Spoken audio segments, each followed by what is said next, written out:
kaip seminaras prasidėjo, tai tos dienos prieš 15 metų yra įamžintos šitoj ir dar keletoj kitų nuotraukų. Ir čia matot tos žmonės, bendraminčius ir bendražygius, kurie ir šiandien čia kartu su mumis yra, ir Aušrelė, ir Rūta, ir Irena, ir dar daugiau, ko čia nepaminėjau. Bet tiems, kas gal pirmą kartą dalyvaujat arba jau pasimiršo, turiu pasakyti, kad prieš daugelį metų šitą seminarą, jo mintis, jo tam tikras būdas rengimo kilo mielai Daivai. Jinai, ieškodama sąjungininkų, atrado mielą Giedrę. Nereikėjo jos ieškoti, yra Giedrė su mumis. Netoliese, pakeliui.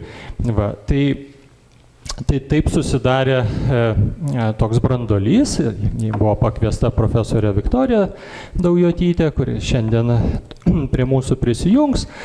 Daugelį metų vasariniai seminarai buvo rengiami Rumšiškėse.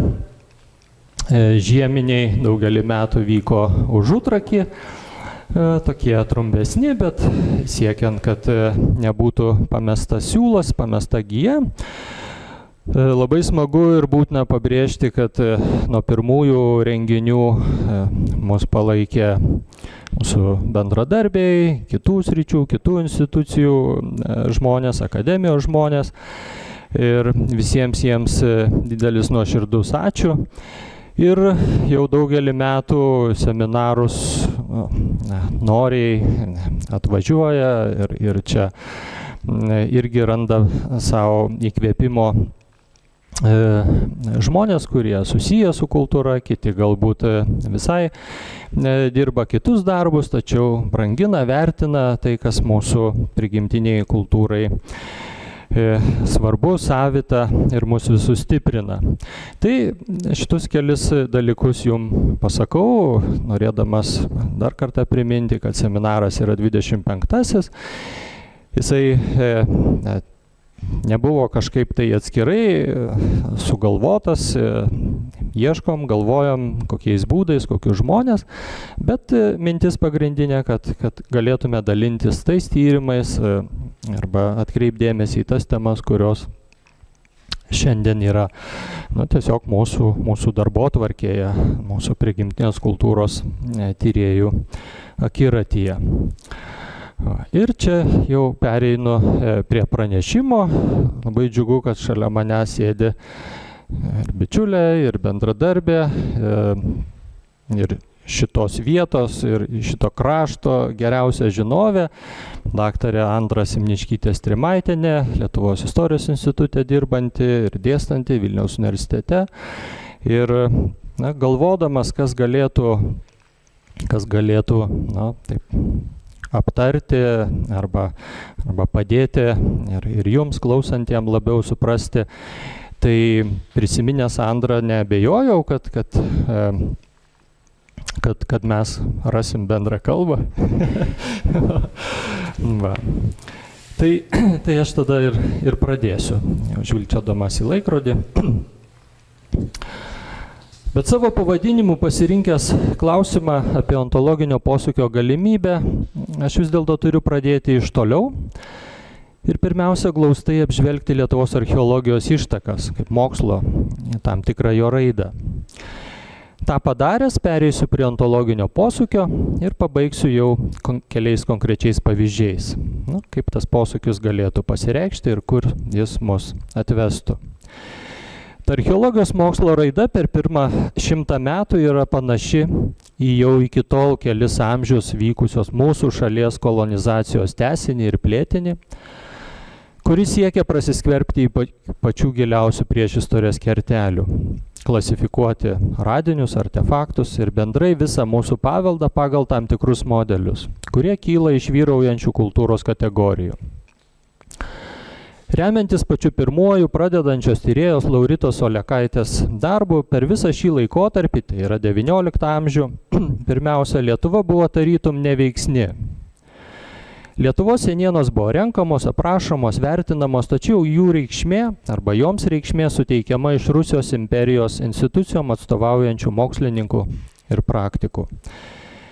Taip pat ir polonizuota Lietuvos didžiosios kunigaikštystės diduomenė, jos palikuonis taip pat žvelgė į Lietuvos paveldą savaip, naudodami krikščioniškos civilizacijos kalbą ir besiremdama difuziniais modeliais, kuriuose Lietuva buvo tik periferinė išorinės įtakos gavėja.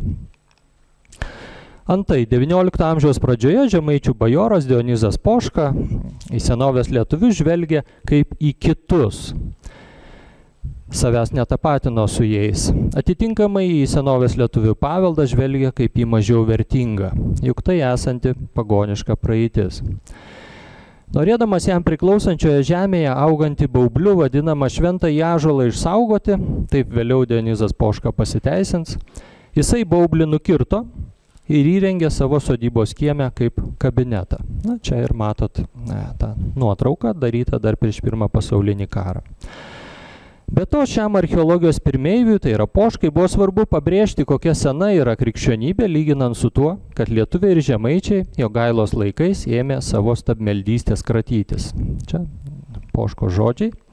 Ir tik neseniai visiškai jie nusikratė. O štai 1842 metais pirmojo Lietuvos archeologijos veikalo autorius ir būsimasis archeologijos komisijos pirmininkas grafas Eustachijus Tiškevičius rėmėsi tam tikrą kultūrinę hierarchiją, kurioje vyraujančios politinės jėgos yra istorinės raidos ir kultūrinių transformacijų veiksniai. Taigi Lietuvą anot Tiškevičiaus transformavo Lenkija, Livonijos kraštą Vokietija, o Baltarusija Rusija. 20 amžiaus pirmoje pusėje tiesioginės priklausomybės nuo išorinių politinių galių Lietuvoje neliko ir institucinė kontrolė archeologam didesnės įtakos nebedarė. Atkūrus nepriklausomybę ėmė ryškėti pastangos archeologijai suteikti svarbų tautinio auklėjimo vaidmenį. Ta pirmiausia darė Lietuvos kariuomenės kapitonas Petras Tarasenka, kuris teigė ir siekė, kad mūsų jaunuomeniai auklėti tam tikrais, tai yra tikrai savo šalies piliečiais, archeologija čia gerai pasitarnautų ir padėtų išgelbėti jaunuomenę nuo ištautėjimo ir ištvirkimo. Į patį aukščiausią valstybinį lygmenį tuo metu archeologija pakilėjo Archeologijos instituto Peterburge auklėtinis ir Lietuvos kariuomenės sanitarijos generolas Vladas Nagevičius, ypatingai jo vadovaujama archeologinė ekspedicija Apuolėje, apie kurią vieną ar kitą dalyką turbūt esate daugelis girdėję. Ir pastaraisiais metais yra įskaitmeninti begarsiai dokumentiniai filmai įamžinę šitą įspūdingą ekspediciją, kuri vyko 1931-32 metais, vadovaujama Nagevičiaus. Bendrai tą trumpą nepriklausomos Lietuvos archeologijos laikotarpį vainikavo 1938 metais Vytauto didžiojo kultūros muziejuje atidaryta priešistorinio skyriaus ekspozicija. Ir tais pat metais buvo paskelbtas habilitacinis tos ekspozicijos kūrėjo Heidelbergo universiteto daktaro archeologo Jono Puzino darbas. Atrodytų jau lik ir viskas padaryta, bet kai skaitom Puzino darbą, matom, jog jis toliau linkęs remtis vyraujančiamis kultūros kategorijomis. Ir jeigu cituočiau, tai pamatytume, jog jisai taip pat tą užrašo savo monografijoje ar habilitaciniam darbe. Kaip pavyzdžiui, šitame laikotarpyje, tai yra ankstyvajam geležies amžiui, ne tik Lietuvoje, bet ir visoje šiaurinėje ir rytinėje Europoje mes susidurėme su primityvia kultūra. Geras pavyzdys. Antrosios sovietinės okupacijos dešimtmečiais Lietuvoje, kaip ir kitose Baltijos šalyse, tapo būtina apie mūsų šalies praeitį kalbėti, cituoju, teisingai, istoriškai, remtis marksizmo, leninizmo mokslu apie visuomenę ir jos vystymasi. Čia citatos pabaiga. Vienos tariamai teisingos, dogmatinės ir savo pobūdžių kolonialistinės prieigos teigtis buvo glaudžiai susijusi su diskursu apie reikšmingą baltų ir slavų genčių sąveiką, apie glaudžius jų prekybinius ryšius, rytų slavų genčių, vėliau Kijevo Rusios ir Rusios kunigaikštysčių įtaką, baltų kraštam ir ypatingai mūsų sostiniai Vilniui. Prasidėjus jau atgimimui ir atkūrus nepriklausomybę, Lietuvos archeologai išplėtė akiračius, aktyviai įsitraukė į komercinius tyrimus, tačiau metodologiniu požiūriu iš esmės tęsė ankstesnio laikotarpio darbus. Tai yra, skelbė archeologinės medžiagos aprašymus, atvaizdus, tam tikrą apimtimi radinius, struktūras, reiškinius analizavo, iš akių neišleisdami archeologinių kultūrų ir baltų genčių žemėlapio. Ir iki šiol Lietuvoje daugiausiai dėmesio skiriama archeologinių šaltinių publikavimui ir visų rūšių duomenų analizei, taip pat datavimui, mokslinės minties raidai, paveldosaugai, na ir kai kuriom kitom temom. Ir čia proga, kalbant apie kolonializmą, kurio poveikį nuo pat pradžių patyrė mūsų priešistorės mokslas, dėmesį į save atkreipė archeologo Eugenijaus Jovaišos kvietimas atsigręžti į įsigalėjusius geležies amžiaus laikotarpių pavadinimus ir jo siūlymas keisti juos gimtosios, būtent jo, čia yra žodžiai, gimtosios istorijos epochų pavadinimais. Eugenijus Jovaiša tą progą rašė: senosios baltų kultūros menkinimas tapo sistema. Akivaizdžiai supainiotų reikšmingumo svertų veikiama mūsų periodizacija ugdo kultūrinį nepilnavertiškumą. Archeologų ir istorikų ginčijamasi arba abejonė yra verčiami reikšmingi baltų kultūros fenomenai, pavyzdžiui, gintaro tradicija. Senoji baltų kultūra yra tiesiogiai priešinama krikščionybei, teigiant pirmosios tamsumą, o antrąjį suteikiant tikrosios kabutėse civilizuotos kultūros statusą, nuo kurios ir reikia skaičiuoti tikrosios istorijos metus. Čia citatos pabaiga. Taigi, Eugenijus Jovaiša romėnų įtakos ir baltų kultūros klestėjimo laikotarpį, tai yra 1–4 amžių, siūlė vadinti baltų kultūrų sklaidos laikotarpiu. Tautų kraustimosi ir baltų genčių sklaidos laikotarpį, taigi kvietė, siūlė vadinti baltų genčių įsikūrimo. Na ir atitinkamai vikingų laikotarpį, baltų proto valstybių, o iki valstybinį ir baltų genčių sąjungų laikotarpį valstybės kūrimosi laikais. Toks kvietimas prilygsta pirmąjį pastangai nuo pat epochų pavadinimų, tai yra bendrosios klasifikacijos, Lietuvoje pradėti archeologijos mokslo dekolonizaciją.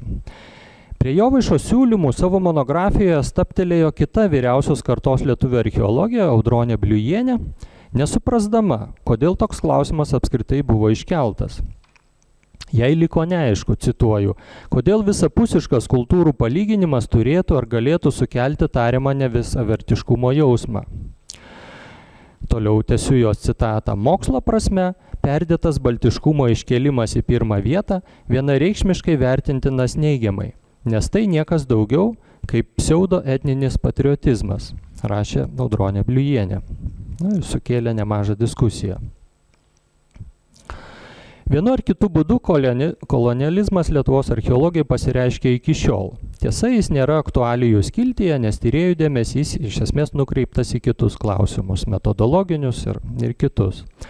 Tačiau būtent tokia prieiga yra būdinga visuomenėje daugiau ar mažiau žinomiem istorikam, kurie dažnai ima vertinti baltų kultūros paveldą naudodami krikščioniškos civilizacijos žodyną arba remdamiesi vyraujančiamis kultūros kategorijomis. Na ir čia man visai berašant šitą pranešimą, turbūt ir jūs atkreipė dėmesį prieš porą savaičių, profesoriaus Bumblausko toks pokalbis, interviu buvo paskelbtas ir čia pacituosiu ištrauką. Civilizacijos į Lietuvą vėlavimas yra pamatinis, esminis Edvardo Gudavičiaus koncepcijos dalykas, kurio iki šiol nesupranta nedažnas jo sekėjų save laikantis žmogus. Gudavičiaus darbuose labai svarbi civilizacijų priartėjimo sąvoka ir jo parašytoje Lietuvos istorijoje tam yra skirtas atskiras skyrius apie 2 amžių. O mes iš tikrųjų tai buvome užpelkėjęs užkampis ir mus net vikingai apiplaukdavo. Ir taip tai skamba tarsi įžeidžiamai, juk mes tokie gražūs ir puikūs. Bet pažiūrėkim, o tai kur yra tas mūsų vikinginis palikimas? Na ir toliau ir taip toliau. Čia citatos pabaiga. Tol, kol bus archeologų, taip pat istorikų, tokiu būdu žvelgiančių į Lietuvos priešistorę ir baltų gentis kaip į kitus, ne savus, bet kitus, likusius civilizacijos pakraštyje ir pragaištingai vėluojančius, tol jokia rimtesnė kalba apie ontologinį posūkį apskritai nebus galima, o pradėta liks bevaisė. Nebejoju, kad pokolonijinė metodologija ateityje dar padės mūsų mokslui, archeologijos mokslui rasti kaitos orientyrus ir būdus. Tai yra naują žodyną, klasifikaciją, kitus aprašymo ir interpretavimo būdus. Su tuo glaudžiai yra susijusi ir ontologinio posūkio galimybė. Tačiau kartojuosi ir pabrėžiu, kad toks posūkis būtų galimas tik kaip išgyvendinto kolonializmo pasekmė. Na, čia pereinu jau į kitą dalį. Labai glaustai, savais žodžiais priminsiu, kas tas ontologinis posūkis, apie kurį pirmieji prabilo kultūros antropologai. Tai toks visai kitas mąstymo būdas, jisai yra visai kitoks negu kad mums įprasta, negu kad vyraujanti tokia vakarų Europos arba tokia vakarietiškos civilizacijos doktrina, ar kaip ją čia dar kitaip pavadinti. Ir tas kitoniškumas, kitoks mąstymo būdas, jisai pirmiausia pakeičia žmogaus padėtį, žmogaus, mano individo ar bet kurio kito. Žmogus nustoja būti virš kitų, nustoja būti centrinė figūra, apie kurią sukasi pasaulis. Žmogus stoja į vieną gretą, į vieną tokią lygią padėtį, lygmenį. Ir kas kitas labai svarbu, kad randasi ne viena tikrovė, bet daugelis. Toks. Vienu metu gali egzistuoti tikrovės, be tos vienos moksliškai pagrįstos gali egzistuoti ir kitos, ir, kaip jau dažniausiai nutinka, jos remiasi prigimtinėmis kultūromis, kurios visam pasaulyje yra vienaip ar kitaip išlikusios arba siekia atgimti, jeigu yra per šimtmečius vergijoje. Taigi pirmieji apie tokį ontologinį posūkį pirmiausia akademijoje, moksliniuose tyrimuose prabilo kultūros antropologai. Tai tapo rimtų iššūkių jiems priimti galima kitos arba kitokios tikrovės būtį ir jos daugia perspektyvumą, kuris kyla iš daugelio skirtingų tikrovių. Kai kuriais atvejais antropologam jau tenka pripažinti, kad jie klydo, savai paaiškindami kitus pasaulius, tai ko jie nesuprato arba nesiejo savęs arba atsiejo save nuo jų. Kas būdinga, kad antropologam tyrimuose ir publikacijose dažniausiai tenka kitą tikrovę lyg ir išversti su tam tikrų vakarų kultūros žodynu. Tam, kad perduoti, papasakoti, jie turi savais žodžiais, savais būdais tą perteikti. Ir jau atkreiptas dėmesys, kad tai yra ne kas kita, bet vėl naujas kolonijinis veiksmas prigimtinių kultūrų atžvilgių, kad tą darydami jie vėlgi iškelia savo viršenybę prieš jas. Panašų vertimą archeologai nuolat daro, aiškindami, ką vienas ar kitas jų aptiktas dirbinys simbolizuoja, o reikėtų siekti priimti artefaktus tokius, kokie jie yra. Kitaip sakant, ontologinis posūkis dažniausiai yra antireprezentatyvus. Be to, jis beveik visuomet yra ir postantropocentrinis. Tai yra be žmonių ima rodytis dar ir nežmogiškosios būtybės, jų potencialas ir galia. Ir čia šitoj vietoj aš labai tą patyriau, prisiminiau ir pamačiau, kad mūsų archeologijos moksle be galo daug to reprezentatyvumo. Ką kuris daiktas reprezentuoja, simbolizuoja. Ir aš galvoju, kokį čia pavyzdį pateikti, ir pateikiau pavyzdį veidinių urnų. Čia iš vakarų baltų srities, galbūt mišriai gyvento krašto. Ir urnos, visi žinot, įsivaizduojat, kas tai yra ir kam tai skirta. Ne? Ir archeologai, rasdami tokias urnas, jūs matot, kaip jos atrodo, su auskarais, su akim, su burnom, su ausim, ir jų viduje yra kaulai, laidojami. Ir archeologai sako, šita urna reprezentuoja mirusį. Ne?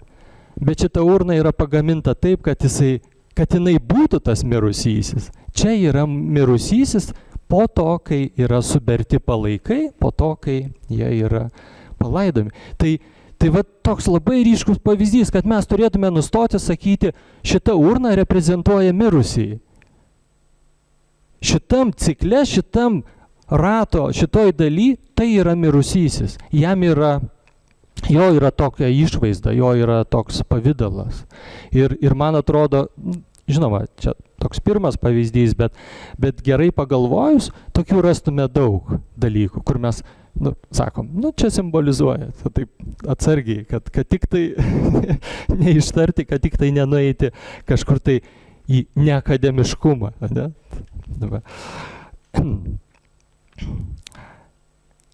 Daugeliu savo atmainų, aš čia daugiausiai remiuosi amerikiečių ir kitų šalių archeologų, kurie apie tai svarsto, rašo, tekstais, darbais, tai daugeliu savo atmainų ontologinis posūkis archeologijoje teikia pirmenybę pokyčiam per vadinamą plokščiąją ontologiją, kuri lemia mažiau antropocentrišką ir etnocentrišką santykį su archeologiniais radiniais.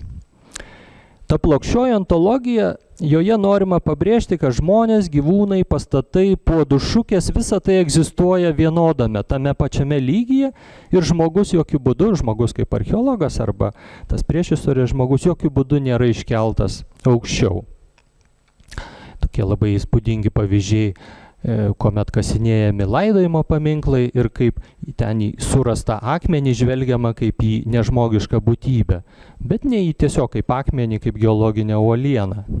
Žodžiu, ta reikšmė ir tas buvimas viename lygmenyje, jisai toks yra, taip, nuoseklus, nėra daroma kažkokių tai išimčių. Dar atskirai pažymėtina, kad naujasis požiūris kritiškai žvelgia į dalijimą, kas yra ontologija, tai yra kas esti, egzistuoja, ir kas yra epistemologija, kaip mes sužinome, iš kur kyla mūsų žinojimas. Nes prigimtinėse kultūrose geografinės vietos apskritai nėra atsietos nuo minties ir galvojimo. Minėtas padalymas tyrėjams trukdo apčiuopti ir iki galo suprasti ryšius tarp kraštovaizdžių, žmonių, nežmogiškų būtybių ir daiktų. Juk Žemė yra gyva, mąstanti, žmonės ir nežmogiškos būtybės įgyja tam tikrą veiksnumą kaip šių minčių tęsiniai. Remiantis kanadiečių čiabuvių kultūros tyrimais ir norint pabrėžti, kad vieta, kitaip sakant, pati Žemė ir mąstymas yra neatskiriami, angliški žodžiai place ir thought rašomi kartu, kaip vienas žodis, abudu place ir thought iš didžiosios raidės. Taigi, ką ontologinis posūkis reikštų Lietuvos archeologijai, ką jai galėtų duoti ir kur ją vestų? Daugeliu atveju toks posūkis verstų tai, kas iki šiol buvo laikoma arba mitologija, arba legendomis, priimti be kokių nors išankstinių nuostatų ir laikyti kitą arba tiesiog dar vieną tikrovę. Plačiai atsivertų durys į daugiaperspektyvę priešistorę. Antai, senovinis padavimų motyvas apie piliakalnių kilmę pasakoja, kad juos ne šiaip supylė kareiviai, vadui paliepus, o kad piliakalnius pylė žmonės, neždami ir aukodami žemės dievų garbei. Pavyzdžiui, pacituosiu padavimą apie Luponių piliakalnį. Senieji pasakoja, kad kitą gadynę podės, tai yra kūmai, ar nuduomininkai, tai yra veselninkai, į nuduomės, tai tas vestuvės važiuodami, negalėdavę niekai pravažiuoti pro tą kalną, tai yra Luponių piliakalnį. Nieko nepadovanoja arba nepadėję kokių nors dovanų ant to kalno. Pačioje senoje gadynėje prie stabmeldystės lietuvių būktai ant to kalno naujai užgimusiam kūdikiui vardus pramindavę. Tąją dinkčią turtingesnieji turėjo atvežti 7 vežimų žemių ant to kalno, o beturčiai turėjo atnešti 7 pundelių žemių dėl padidinimo garbės perkūno. Palyginimui per nepriklausomybės laikotarpį pasikeitė ir mokslinis akademinis Lietuvos piliakalnių diskursas arba pasakojimas. Jeigu iki tol vyravo piliakalnių skirstymas į įtvirtintas gyvenvietės, slėptuvės, medinės pilaitės ir pilis, tai šiandien tas įprastas įsigalėjęs skirstimas tarsi sueižėjo ir jau pasigirsta balsų apie tai, jog daugelio piliakalnių reikšmė kitados apskritai buvo ne gyventi ar gintis, o labiau simbolinė ar paskirtis apeiginė. Dar daugiau, iš prigimtinės kultūros šaltinių, tai yra padavimų, sakmių ir tikėjimų, mūsų piliakalniai išnyra kaip savarankiški veikėjai, kaip subjektai. Pavyzdžiui, užrašyta sakmė prieš 100 metų Prienų rajone Šakališkių kaime. Prieš japonų ir rusų karą Antanas Karalius, vietos gyventojas, Šakališkių piliakalnį išarė ir pasėjo ten kokių tai javų. Ir jam naktį prisisapnavo. Antanas Karalius girdėjo sapne balsą. Jeigu jam viršugalvį draskys, tai jis ilgai negyvens ir nuostolių apturės. Po 3 dienų krito jo jautis, kuris piliakalnio viršugalvį draskė. Čia labai gražus tas piešinys, tai iliustracija iš mūsų legendinių vietų knygos. Taip labai gražiai parodanti, kad kalnas yra būtybė ir jo viršugalvį drasko tas jaučių jungo traukiamas arklas. Dar kitas pavyzdys iš Ignalinos rajono Strakšiškės piliakalnio, labai trumpa citata, bet labai išraiškinga. Taigi žmogus galvoja arti jau tą Strakšiškių kalną, ar net suarė. Ir sako jam, matyt sapne, nerauk nuo mano galvos plaukų. Taip susapnavo naktį. Tai be galo reti, ta pirmojų asmenių tai čia iš vis retenybė, bet tai žinoma, dar labiau dėl to norisi jų ieškoti ir tikiu, kad dar archyvose pasiseks ir daugiau tų pavyzdžių atrasti. Taigi šiti mano paminėti pavyzdžiai įrašo piliakalnius į daugelio kitų mūsų vietų subjektų tarpą ir parodo, kad kraštovaizdis buvo kupinas gyvybės, taip pat žinių, atminties, su jo žmonės palaikė ryšius.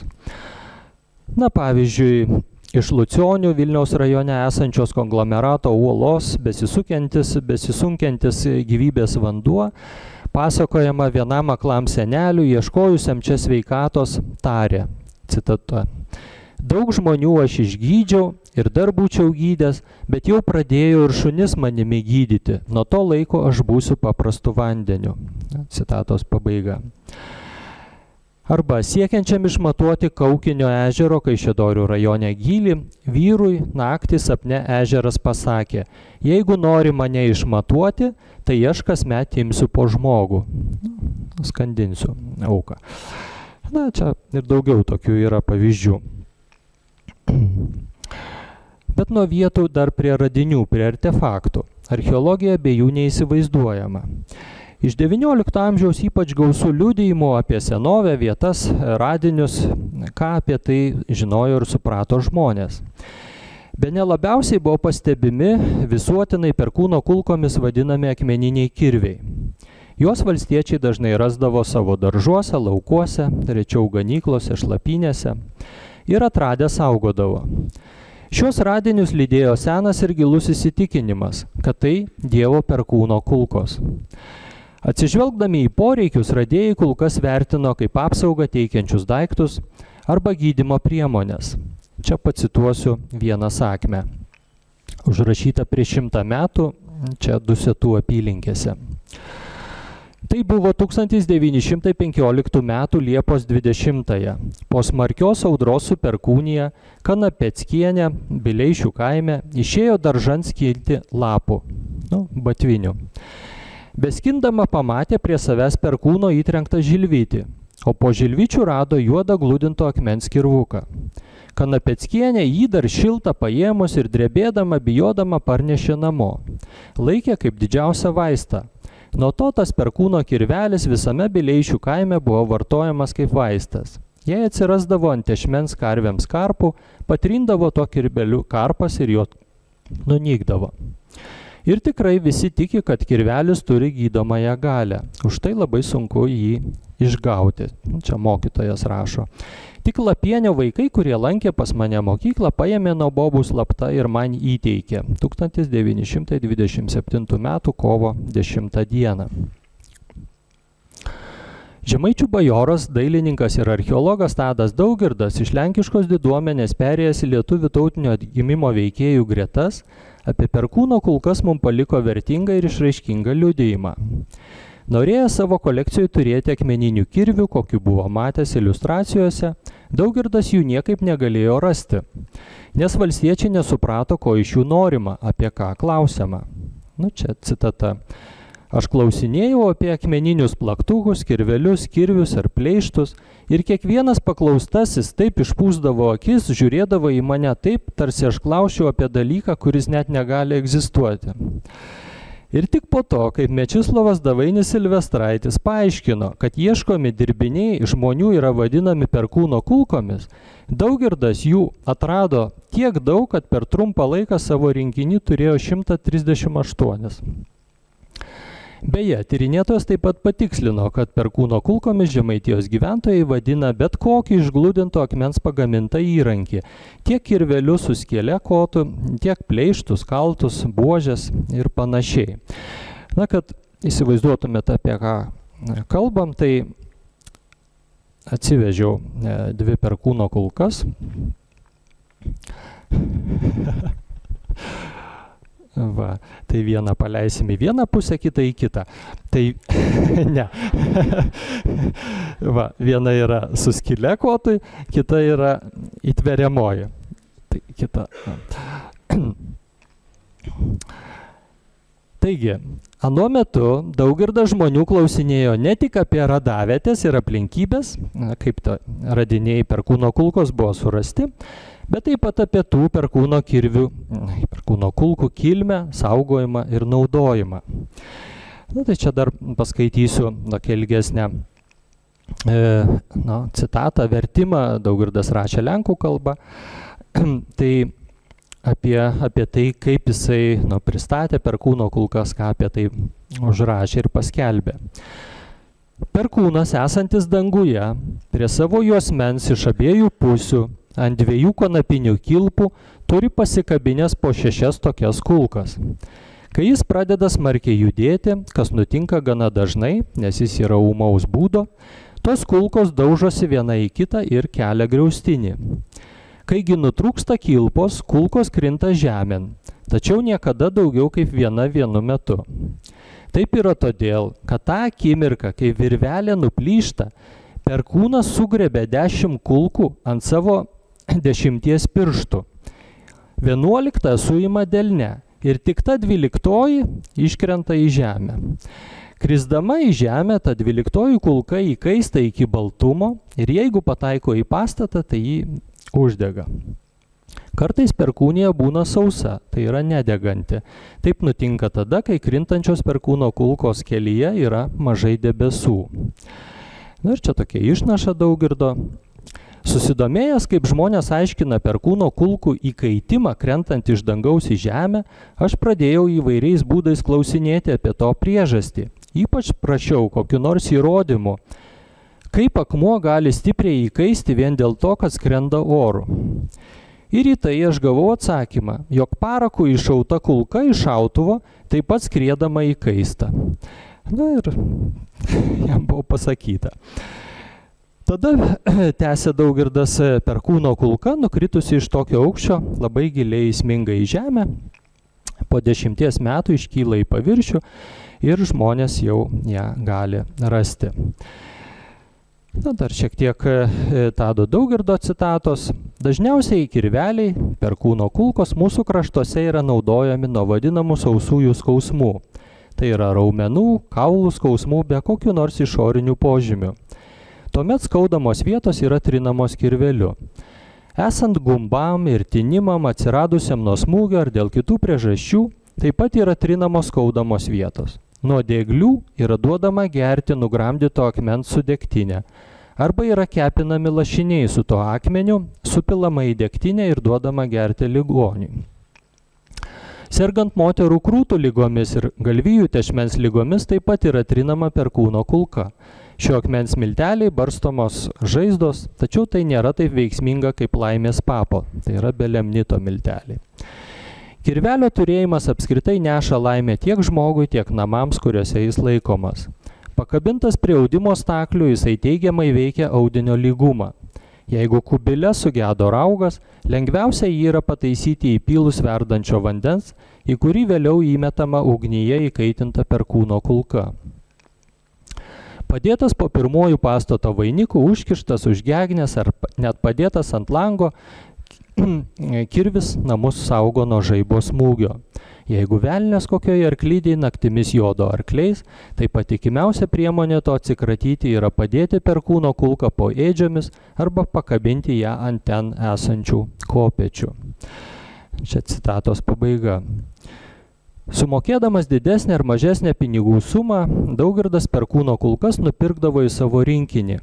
Ir čia vieta jam papriekaištauti, juk jis taip pasisavindavo prigimtiniai kultūrai priklausančius daiktus, tikras brangenybės.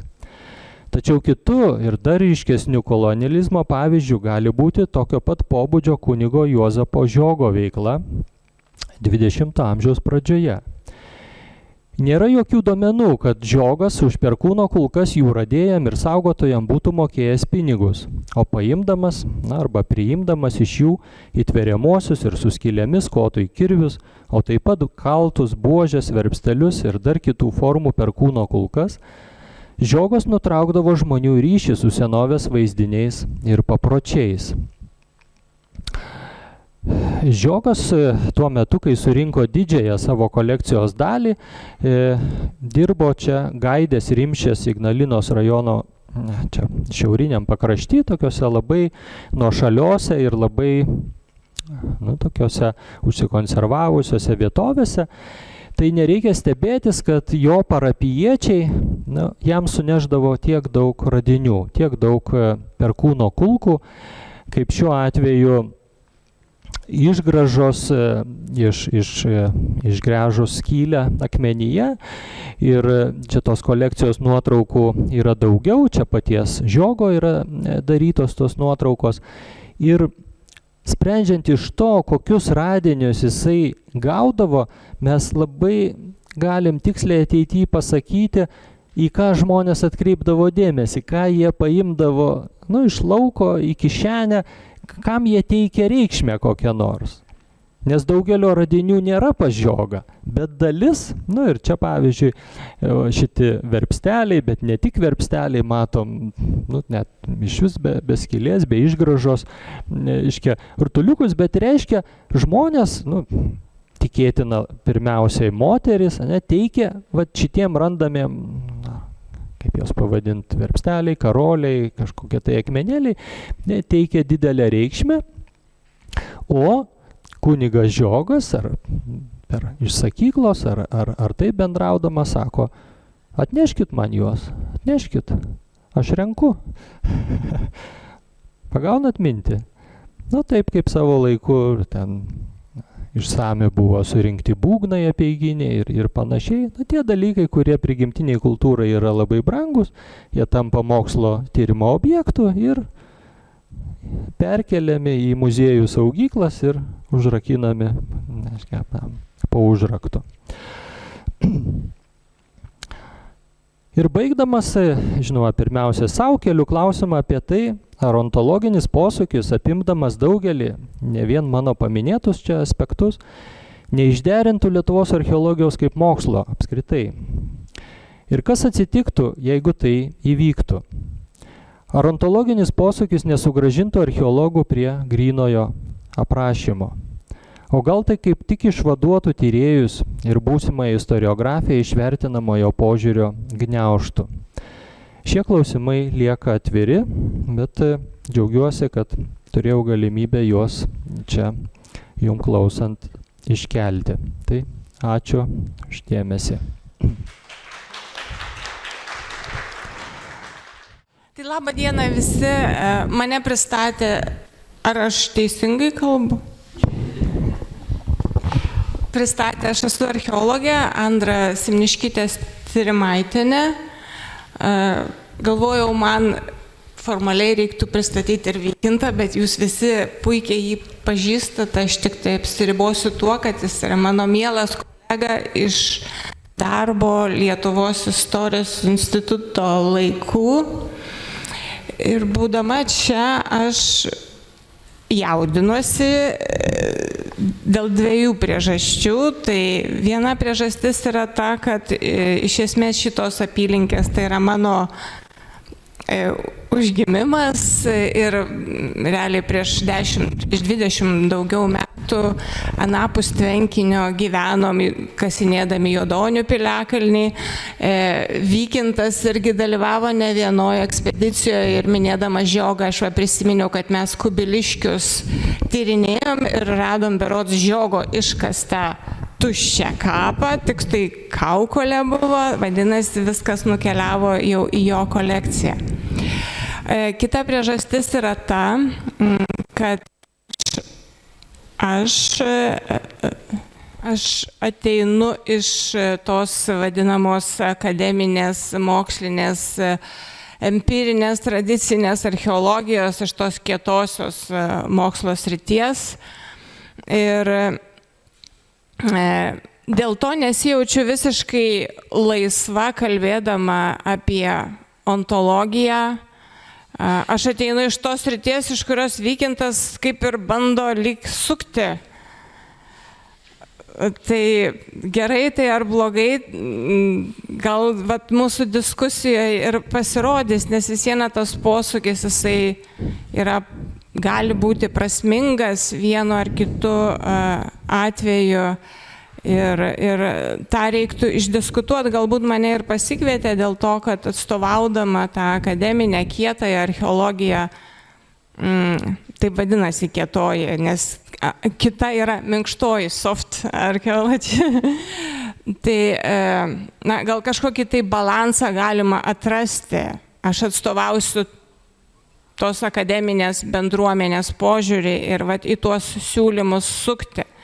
Bet tiesą sakant, aš nesijaučiu ontologijoje labai saugiai, labai komfortabiliai, nes tik prieš šį seminarą aš pradėjau taip jau domėtis, gilintis, kur aš einu.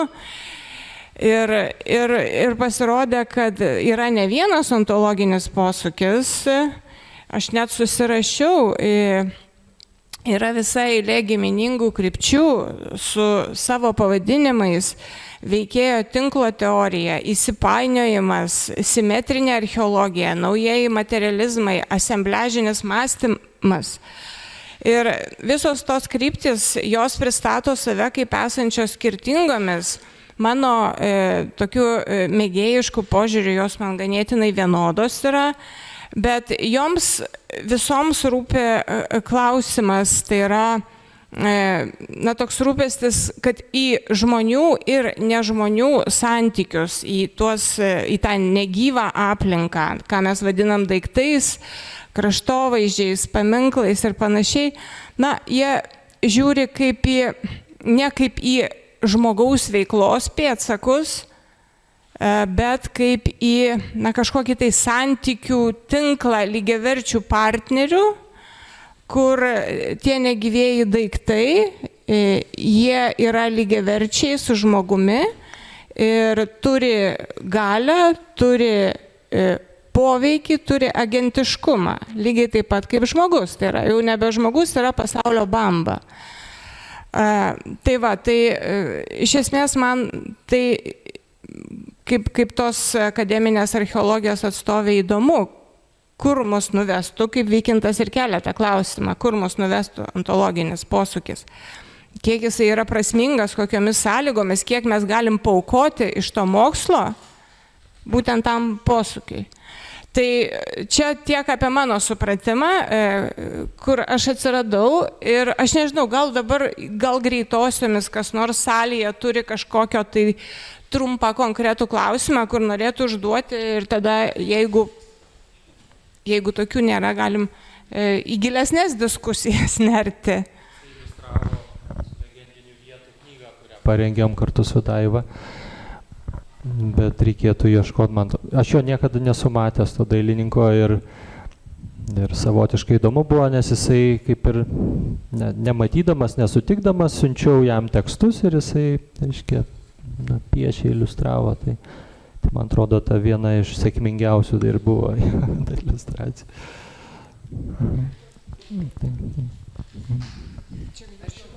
Ne, čia. Aš tai noriu pasveikinti archeologiją pasukus į šitą posūkį, dėl to, kad šitą posūkį, pavyzdžiui, geografija jau senai yra atlikusi. Ir Kraštovaizdžio konvencija 2002 metais yra ratifikuota Lietuvoje. Ir ką noriu pasakyti, ne apie pačią konvenciją, bet apie kraštovaizdžio geografiją ir kraštovaizdžio suvokimą. Mes dažniausiai sakom, kad kraštovaizdis, tai ką aš matau, tai yra vaizdas. Ar ne? Mes jį visaip apibūdinam ir tai yra labai reprezentatyvus, kaip tik tai to reprezentatyvaus požiūrio pasakymas. Žinoma, jūs mane matote, galite nufotografuoti, ar ten būsiu aš, taip, tikrai būsiu aš. Bet pats mokslas tyrinėja galbūt ir atvaizdą, bet labiausiai tyrinėja patį kūną, mane. Ir, pavyzdžiui, geografijos mokslas nuo šito posūkio niekaip nenukenčia. Tai va tik norėjau tokį diskursą pasiūlyti, galbūt jums pravers. Ačiū. Ačiū. Gal dar kas nors norėtų? Jei kol kas vis dar klausimai bręsta, tai aš norėčiau tiesiog užduoti klausimą, prieš tai paaiškinus, kodėl aš noriu jį užduoti. Tai pirmiausia, pranešime buvo aptarta Lietuvos archeologijos žodyno ir klasifikacijų istorija. Ir parodyta, kad Lietuvos priešistorija nekartą buvo aiškinta per tokias vertinančias, kaip mini kolonijinės kategorijas, taip, kaip periferinė, vėluojanti, perimanti, neautentiška, neoriginali, netikroji civilizacija. Ir kad pradėti judėti, kad tą posūkį pradėti daryti, kaip ir nuskambėjo tas siūlymas pradėti nuo epochų pavadinimų pačių. Aš šitoj vietoje tiesiog labai atsargiai sureagavau, nes mes kalbam apie ontologinį posūkį Lietuvos archeologijoje. Lietuvos archeologija visa, apimanti visas sferas, žmogiškas, poreikių sferas, gyvenimiškas ir panašiai. Tai, tarkim, nesu tikra, ar Lietuvos priešistorės sinchronizavimas su platesniais Europos procesais kažkaip yra savotiškas nuvertinimas ar primetimas, nes be bendros terminologijos, be bendros chronologijos kalbos, būtų, mes negalėtumėm veikti tarptautinėme lauke. Mes turėjom senąjį geležies amžių, turėjom vidurinį geležies amžių, bet kuo metu bendrauji su tarptautiniam lygmenį, tu sunkiai jau susišneki. Ir vien į baltiškumą orientuota periodizacija, jinai rizikuotų prarasti lyginamąjį aspektą. Ir tokia pakliūtų galbūt į tą romantinio baltiškumo spastus, nes pažiūrėkime, empiriniai duomenys, aš jau čia vėlgi iš savo to empirinio, labai daug sferų rodo tokį atsilikimą, metalurgiją, aš pradedu nuo to, nieko negaliu padaryti. Lietuva, Pietų Europa, artimieji rytai, 1000 metų skirtumas. Panašiai žemės ūkis, miestų kultūra, mūro statyba, bet visą tai aš nepriimu kaip nuvertinimo ar atsilikimo, tai yra tiesiog kitokia ekonominė, socialinė, politinė raida mano galva. Tai, kad vėliau, nereiškia, kad prasčiau, tai, kad importas nereiškia, kad pasyvu, neautentiška. Tai visą tai pasakius, mano klausimas ir būtų, ar ta kolonializmo kritika ir ontologinis posūkis, ar jisai yra aktualus visai Lietuvos archeologijai? Čia mano toks klausimas būtų. Ačiū. Tai man atrodo, kad patys pavadinimai, žinoma, neišspręstų, jeigu nespręsim turinio ir neugdysim tam tikro tokio požiūrio arba tiesiog nesuteiksim studentam, kurie studijuoja žinių ir panašiai. Turiu prisipažinti, kad tuo metu, kai Eugenijaus Jovaišos pasirodė tas straipsnis, aš taip irgi taip pakankamai skeptiškai jį žiūrėjau. Aš negalvojau, kad pavadinimo pakeitimas labai kažką tai, sakykime, keistų. Bet dabar matau, kad žodynui, kuris yra parenkamas, vartojami žodžiai, pavadinimai, kad yra teikiama be galo didelė reikšmė. Iš tikrųjų labai svarbu, kokį tu vartoji žodį, kokį tu suteiki reikšmę, nes mes tą irgi žinom, tą patį dalyką gali pasakyti labai įvairiai. Ten ir intonacija, ir užuomina, ir kažkas tai nutilėta ir panašiai. Tai aš, kai jau rengiau šitą pranešimą ir prisiminiau Eugenijaus Jovaišos tą siūlymą, jis man toks pasirodė visai vietoj ir visai toksai svarstytinas. Ir nemanau, kad jo ten buvo pasiūlyti kažkokie galutiniai ir labai geri, sakykime, kaip jis sako, tos gimtosios istorijos pavadinimai laikotarpiu. Bet tam, kad atrastume tą kažkokią naują vardiklį arba tą naują chronologiją, aišku, kad būtų reikalinga diskusija. Aš suprantu, kad tos Lietuvos istorijos baltais viršeliais, kas žinot, įsivaizduojat, daugiatomė tokia istorija, dar nėra jinai baigta spausdinti, nežinia, ar bus kada nors visi tomai parašyti, bet jau dabar tie archeologijos laikotarpio tie 2 tomai yra išleisti ir tie autoriai, kurie jos rengia, jie vis tiek tarpusavyje tarėsi ir ten šiek tiek keitė, sakykime, šiek tiek tą dailino. Tai man nėra lengva apsispręsti, ar aš noriu, kad to laikotarpių pavadinimuose atsispindėtų tai, kas vyksta pasaulyje tuo metu, kažkokios raidos tendencijos, ar vis dėlto mes nepaisom jų ir sakom, kad čia gentis konsoliduojasi, čia gentis kažkaip skleidžiasi, čia įsitvirtina, per savo raidos. Bet kai sakom ten tautų kraustymosi, nėra labai tikslu, ypač kai sakom romėniškų įtakų laikotarpis, irgi nėra labai tikslu.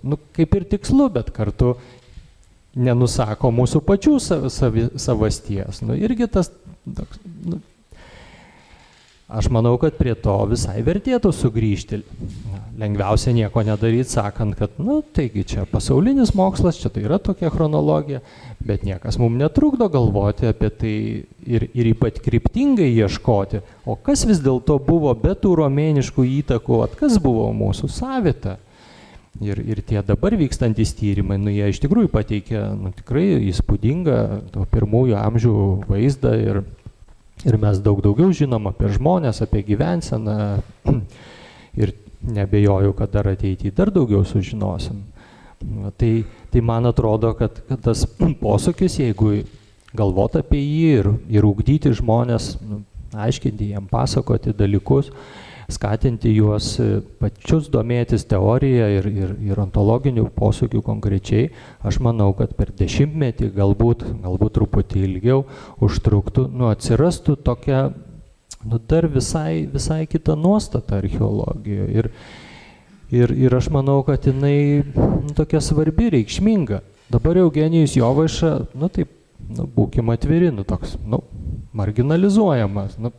Jo tie tekstai, skelbiami straipsniai, jisai turi kelis pasiekėjus, Ilona Vaškevičiūtė, yra bendrų straipsnių parašę.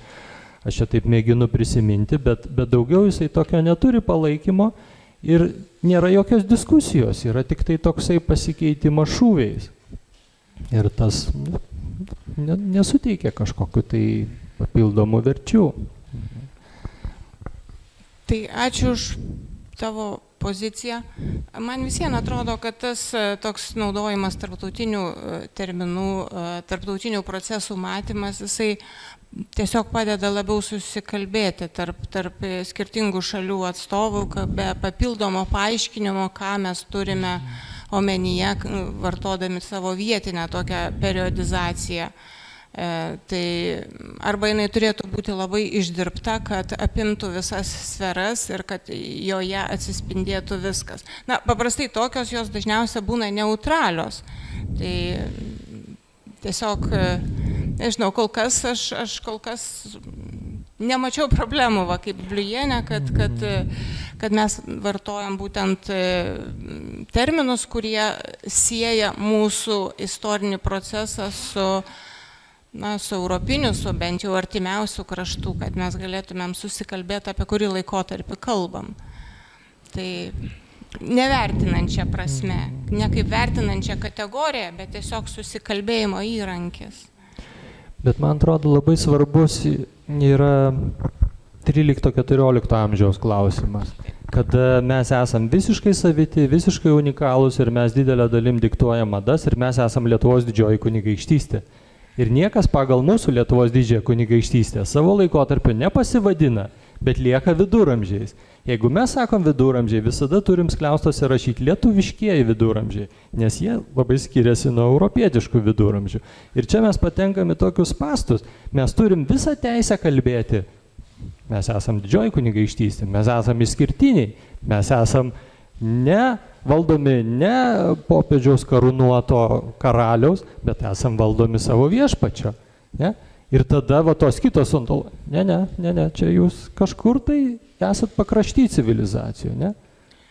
Tas tiesa ir žiūrėti, kad tai yra, tiesą sakant, tas 13-14, jisai dar ir archeologinė, dalykinė prasme yra neįspręstas klausimas, prie kurio laikotarpio jį traukti. Gal dėl to, ir dėl to jis atrodo toks išskirtinis ir tarsi savas, autentiškas mūsų, tik mūsų. Tai apie jį aš, taip. Aš gal prieisiu, Ne, turi Giedrė čia, turi ateiti. Tokia taisyklė. Dėl transliacijos. Labai ačiū Vykintai už paskaitą, pranešimą. Net konspektavau, kad tikrai pamatyčiau, gal kur nors bus kokia spraga. Neradau. Labai ačiū už tokį moderavimą. Tai, aš irgi bandau kažkaip, kur čia yra problema, gal ne iš karto ir pavyks formuluoti, bet gal bandysi pagauti. Žiūrėk, jeigu ontologinis posūkis leidžia kalbėti visiems, žmogui, akmeniui, piliakalniui, tai būtų kažkaip nepagrįsta vienam žmogui neleisti kalbėti kitam, arba vienai civilizacijai kalbėti kitai civilizacijai. Ir jeigu mes jau atsisakom tikrai to kalbėjimo, kad yra vaikas pavėlavęs, o aš esu už jį pirmesnė, ar ne, tie, kur atrado vėliau geležį yra kažkur pavėlavę, šito atsisakom, čia apie tai net nediskutuojam, ar ne. Bet kaip neužsidaryti, kaip nepaneigti judėjimo, kuris visada buvo. Kaip nepaneigti keliaujančių motyvų, kaip nepaneigti srovių ir nepapulti į tą pseudo-etno uždarumą, kuris yra vietoj, jisai klostosi, bet jisai visada yra atviras kitiem, jisai leidžia kalbėti kitiem. Kūrybingas žmogus veikia iš karto su kitom, kūrybinga civilizacija veikia iš karto su kitom. Tai tas noras būti vienam centre, man atrodo, ontologinis posūkis, jisai provokuoja policentrinį mąstymą. Tiesiog, kad galvoti iš karto iš kelių pozicijų. Ir iš tos, kurie geležį atrado vėliau, ir iš šitos. Nes mes tada niekada nesusitiksim su kitais. Ką bando kitais argumentais pasakyti, bet bando tau pasakyti tą. Kaip neužkirsti judėjimo ir neužsidaryti vienam centre ir ar tu nesutiktum, kad ontologinis posūkis šitą provokuoja mus mąstyti taip pat. Archeologijos, metodologijos. Tai Ačiū, Giedrė. Tas pasiūlymas man suskamba iš karto, kad gali būti daugelis skirstimo būdų. Neturi būti vienas teisingas. Ne? Jį pasirinko autorių grupė, panaudojo, bet niekas netrukdo Eugenijui Jovaišai pasirinkti savojo, ar man pasiūlyti, jeigu aš įsigilinu, arba pati atlieki tyrimus ir sakai, nu, čia vat yra toks laikotarpis. Tai aš manau, va, tas daugiabalsiškumas arba daugia perspektyvumas jis galioja ir šituo atveju. Ir jisai čia būtų svarbus. Bet, nu, čia taip sutapo ir rašiau, tą pirmąją versiją rašiau, šį pavasarį vis keliavom su Daiva ir Švedijoje, ir Islandijoje. Ir dar kartą primena man tai, nu, koks yra ten kitoniškumas. Jie nėra susipykę su tą savo iki krikščionišką praeitim. Su tuo paveldu jie niekada nesako, čia jie yra. Vat jie yra vikingai. Ne, jie sako, mes esam vikingai. Ir nesvarbu su viskuo, su sudegintom bažnyčiom, su išgrobtais, išplėštais miestais. Ir vat tenai neįvykęs tas stuburo sulaužimas. Jie tą priima, kad mes augom, iš ten išaugom. Ir vat ta tiesiog kelia, nu, tokia net pavydą tokį. Nu, vat kaip galima vat ir dirbti, tyrinėti priešistoriją ir kartu išlikti. Jie yra mes, ne, mes esam jie. Nu, tas yra, nu, man toks labai viltingas noras, kad tai kada nors nutiktų ir pas mus Lietuvoje. Ir tas labai daug ką pakeistų. O dabar, kaip aš esu pasakojęs daugelį kartų, lankom pilkapius mūsų tūkstančiai. Nu, visi jie yra. Švedų, prancūzų, totorių, japonų, kokių tik tai nenori. Kapai tik tai ne senovės lietuvių. Ne. Lankomės Piliakalnius. Nu, vėl. Švedų, prancūzų, kažkas tai ten ponas supylė, baudžiauninkai tenai. Na, mes neturim savo paveldo. O kaip mums jį susigrąžinti? Ne, tai nereaguok taip aiškiai, mes turim tą savo paveldą ir su juo viskas gerai. Čia tiesiog... Aš galvoju, kad tai būtų svajonė, kad tai įvyktų. Kad aš tai galėčiau dalyvauti tame, matyti. Tai toks nu, išskėstų rankų, sakau, čia mūsų, mes neatsiskiriam. Bet niekas tavęs nesupras, jeigu tu nuvažiuosi į kokią kitą šalį, tu pradėsi sakyti, va, taip ir sakys, apie ką tu šneki, iš kokios tu, iš kokio regiono. Nu, aš jam duosiu angliškai išverstą knygą, sakysiu, pasiskaityk apie Lietuvos priešistorę. Ir štai galbūt tu pakeisi savo nuomonę.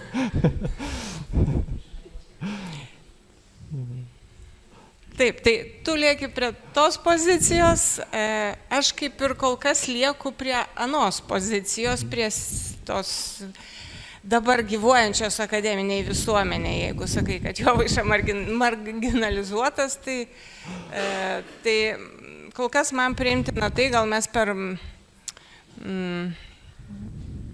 nežinau, gal aš tos minties dar neišvyščiau iki galo, tai ir nesakysiu, bet kalbant apie tas kategorijas, iš esmės tai buvo vienintelė vieta, kur aš drįsčiau su tavim nesutikti, reaguoti, bet tarkim, kalbant apie, kaip tu vadini, kolonijinės kategorijas, ne? Tai jos yra ne tik tai, kaip suprantu, klasifikacijoje. Jos yra visame kame, ką mes vadinam radiniu, tai yra jau kolonijizmas tam tikra prasme, paminklas tai yra kolonijizmas, ritualas tai yra kolonijizmas. Visos šitos savokos, jos irgi yra primestos, nes jos iš esmės neparodo to daugia perspektyvumo tam tikro daikto. Mes galvojam, kad mes esame empiriški ir neutralūs, kad mes objektyviai tą įvardinam, ne? Bet mes turbūt nematom daug dalykų, kurie buvo praeity ir iš praeities žmonės tuos dalykus visai kitomis spalvomis matė. Aš čia pateiksiu pavyzdį, tarkim, iš mano metalurgijos. Tarkim, visi žino, visi čia esantys žino ir archeologai žino, šlakas yra metalurgijos atlieka. Tai yra kategorija, taip? Bet ne tiek jau daug žino, kad šlakas yra ir žaliava. Ir ta tokia jau atsiranda daugia funkciškumas, dvifunkciškumas šiuo atveju. Galbūt tas šlakas dalyvavo ir įvairiuose ritualuose, tai vėlgi dar viena perspektyva prisideda. Dar vienas pavyzdys, kaip archeologai ieško vietų, naujų vietų. Jie suranda vieną, kitą, trečią, pateikia informaciją paveldosauginėm institucijom ir ten jos automatiškai virsta laidojimo paminklais, gyvenvietėm, piliakalniais, gamybos vietom. Ir visa ta tipologija, jinai paprastai nuskaitoma iš žmogaus elgesio. Šukės gyvenvietė, kaulai laidojimo paminklas, šlakas gamybos vieta. Ir mes tuo patenkinti ir mes taip rekonstruojam praeitį. Bet iš tikrųjų tai mes labai turim siaurą terminologiją. Mes nesugebam įvardinti daugelio perspektyvų, kurios lieka vėlgi už to paradinio fasado. Nes ta pati gyvenvietė, jinai nėra vien tik gyvenvietė. Mes išverčiam iš mūsų modernių situacijų, kad tai yra gyvenvietė. Kaimas yra gyvenvietė. Kiek kontekstų, kiek sluoksnių tame kaime yra, archeologai nebemato. Jie to neįvardina, tai jie ir nebemato. Jeigu nepavadinsi, tai ir nebebus. Tai dar vienas pavyzdys, atsiprašau, su pavyzdžiais, kad būtų aiškiau. Tarkim, kaip archeologai rekonstruoja apgyvendinimo procesą. Domiesi rytų Lietuvos pilkapių kultūra. Pas mus paprastai kultūrai pavadinimai duodami nuo dominuojančio elemento ir tu juos kartografuoji žemėlapiuose, galbūt ieškai kažkokių ryšių su gamtiniam klasėm, kad paaiškinti apgyvendinimą, bet tu niekada savo žemėlapyje, bent jau studentai taip daro, jie niekada nepažymė ankstesnio laikotarpio objektų, ne? O ankstesnio laikotarpio, tarkim, buvo brūkšniuota keramikos kultūra, kurios pagrindinis elementas yra piliakalniai. Piliakalniai niekur neišėjo. Jie stovi ir tuo metu, kai žmogus laidoja tose pilkapiuose, tie piliakalniai stovi. Tai yra, praeities žmogus, jisai matė tuos piliakalnius ir kažkokį ryšį su jais turėjo. Dabartinis archeologas to ryšio nebemato, nes jam rūpi tik to laikotarpio kultūra. Tai aš pilnai pritariu Vykintui dėl tų kategorijų trumparegiškumo, jeigu taip galima pasakyti, ar kolonijinėmis jas įvardinti. Mes savo terminiją bandom pritaikyti ir paaiškinti, naudodami savo terminiją praeitį. Tai koks tavo būtų, tarkim, siūlymas, jeigu tas kategorijas laikyti tokiom tradiciniam, kolonijiniam, tai gal iš vis atsisakyti tos klasifikacijos, kaip elgtis tyrinėjimų metu, strateguojant savo metodiką, rašant ataskaitas, pateikiant duomenis į duomenų bazės ir panašiai. Nes vis viena metodika turi būti. Toks mano klausimas. Tas klausimas ir jį netaip lengva atsakyti. Aišku, dėl to, kad pati mokslo tradicija, čia per daug laiko susidarė, ten nevienodumai. Apie kultūrų pavadinimus tai aš dabar net ir nebuvau pagalvojęs, bet aišku, kad jie irgi patenka į tą lauką ir juos reikėtų pergalvoti. Bet tai nėra neįmanomi dalykai. Prisiminti, mes užaugom, studijavom, vadindami Žalvario amžiumi, ne? Ir atrodė,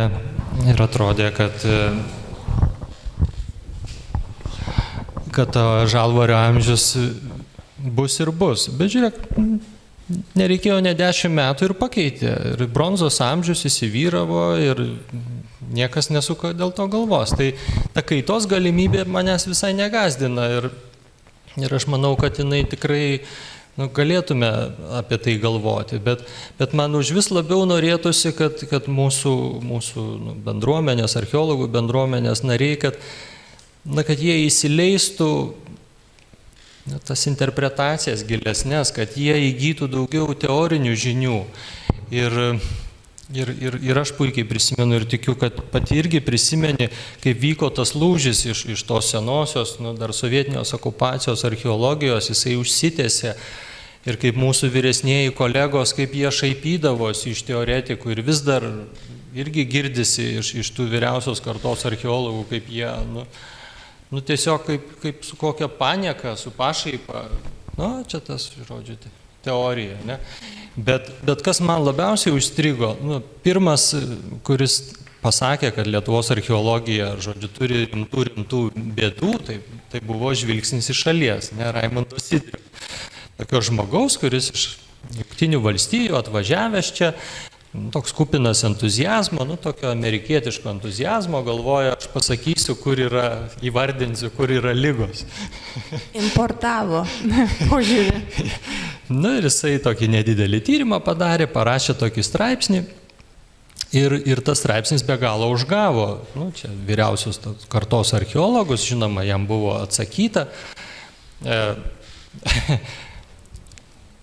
Maždaug į kritiką dėl teorijos nebuvimo, jam reiškia, vienas profesorių atsakė, tai nuo šiol mums reiks teorijos, ar kastuvas meikti stačiai, ar įstrižai.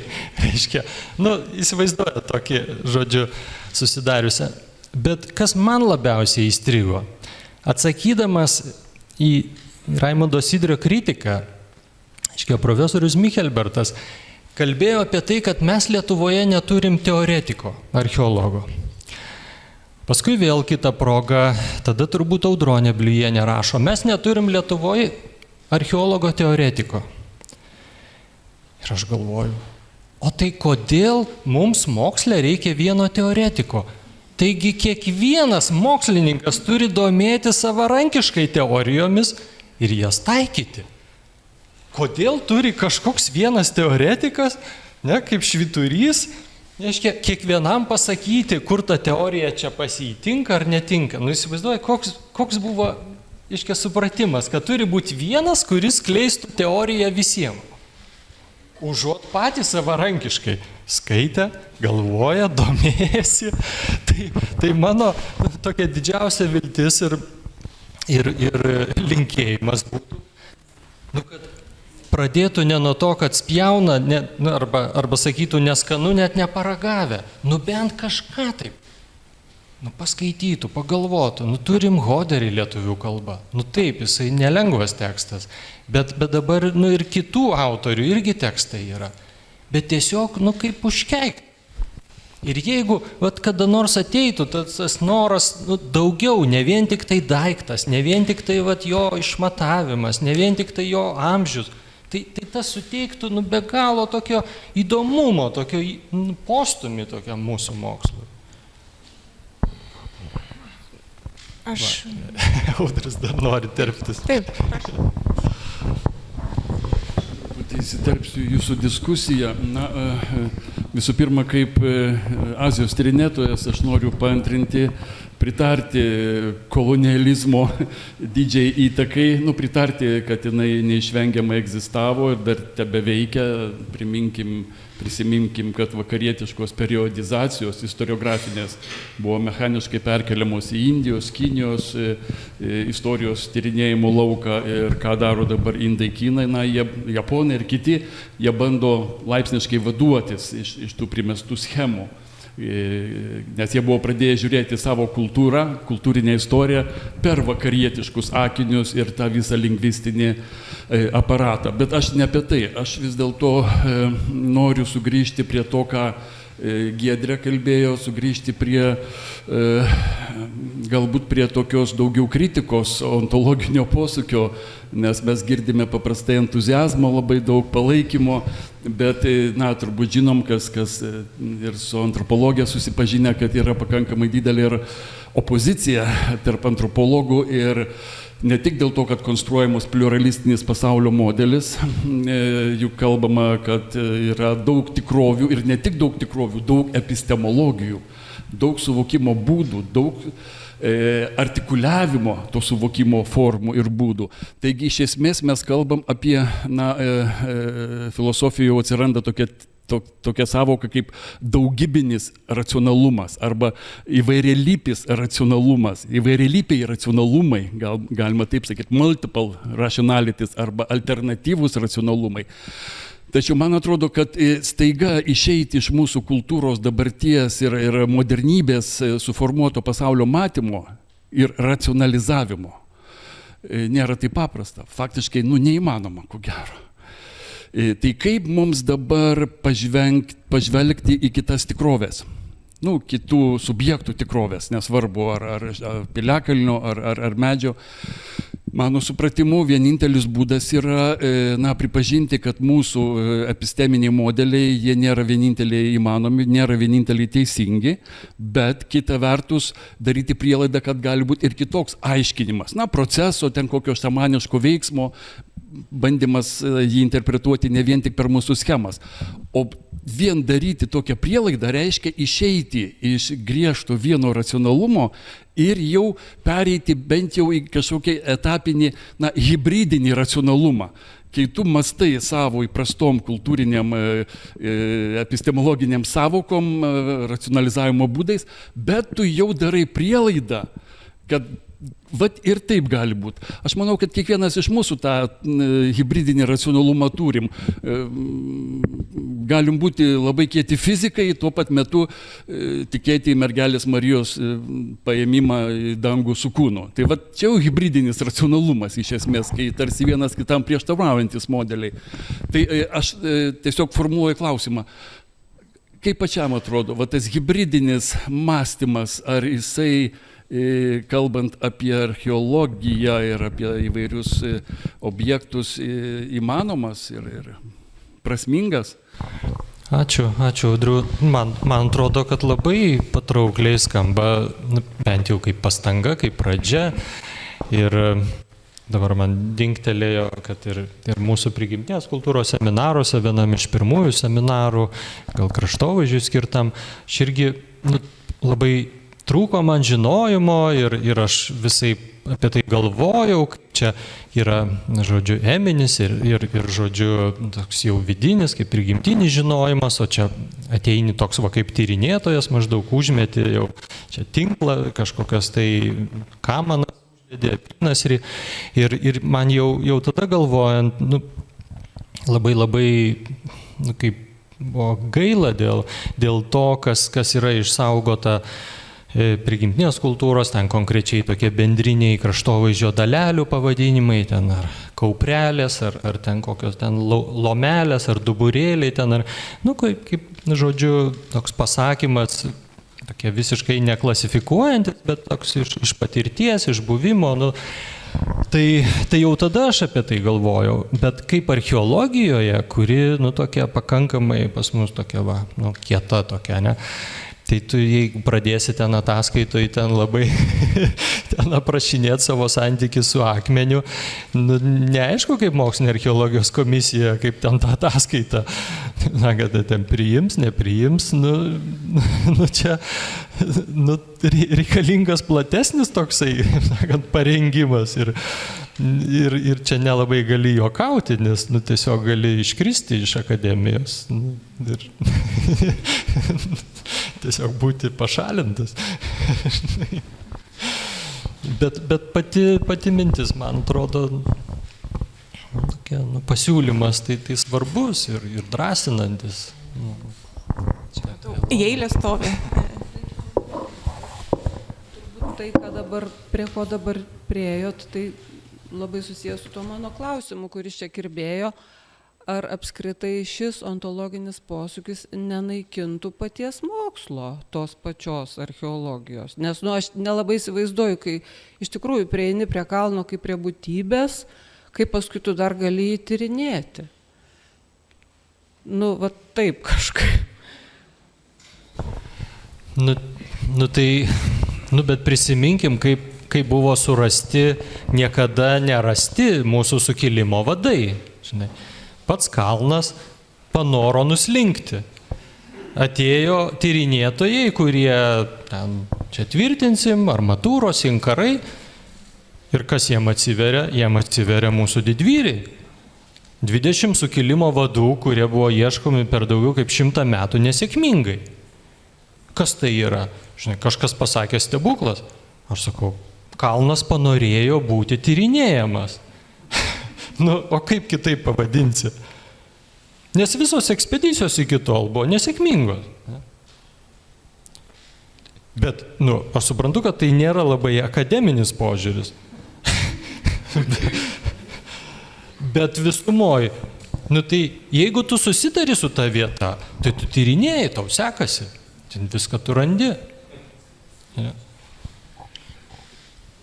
Man, va čia po ką tik nuskambėjusio klausimo, kurį aš ir pati norėjau pabaigoje užduoti, ar į ontologiją pasukusi archeologija būtų atspari dabartiniai mokslo politikai.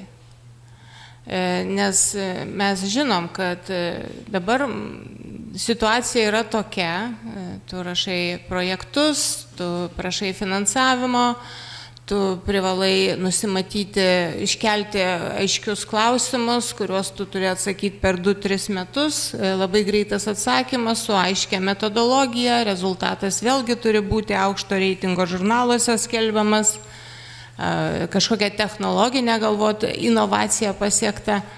Tai vat, kadangi ta mokslo sistema yra tokia ir mokslo politika yra tokia, ar vat ta ontologinė archeologija pajėgi būti, egzistuoti, gyvuoti tame, ar kaip tavo požiūrio, ar čia jinai tokia jau marginali tampa? Aš manau, kad kol kas tai tikrai ne. Čia reikalinga, nežinau, atskiras fondas tiesiog, kuris remtų tokius tyrimus. Taip.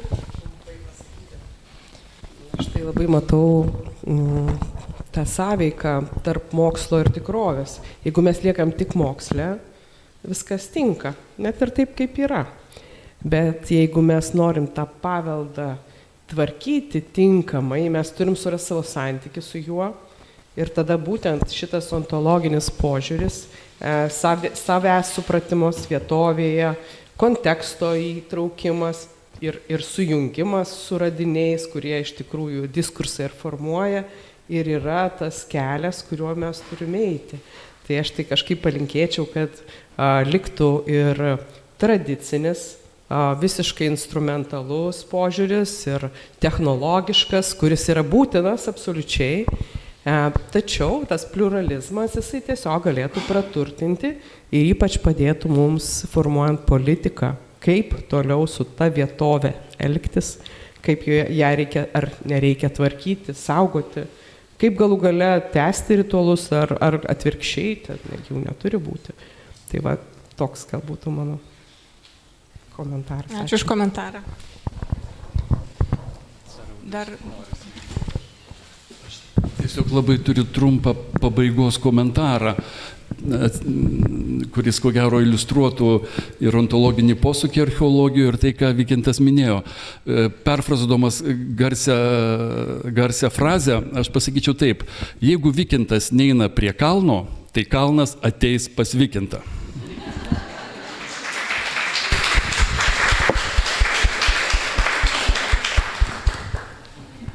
Prašau. Labadiena, labai ačiū už tokį gražų dvasingą pranešimą Vykintui ir jo oponentams. O aš gal norėčiau tiesiog pasakyti, kad archeologija gal dar ieško kelių į dviejų požiūrių suartinimą, o biologija, botanika jau atradusi, ir jeigu jūs skaitytumėt indėnų autorius, yra labai graži knyga išversta į lietuvių kalbą Stumbražolių pinimai, Robin Valkimerer autorės, indėnų palikonės Amerikoje, tai tas požiūris jau yra ir mokslas labai gražiai sutarė. Jau studentai yra laukuose mokomi dvasingumo, tyrinėdami augalus, skindami. Tai tiesiog taip. Ir dar mano replika, aš manau, kad ontologija padėtų išsaugoti piliakalnius, kurie dabar dar yra ariami, naikinami, neleidžiama pažymėti. Aš esu iš rytų Lietuvos ir tiesiogiai susiduriu su šito procesu, taip kad gal per vaikus, per jaunimą mes išsaugotume savo paveldą. Ačiū. Ačiū. Ačiū.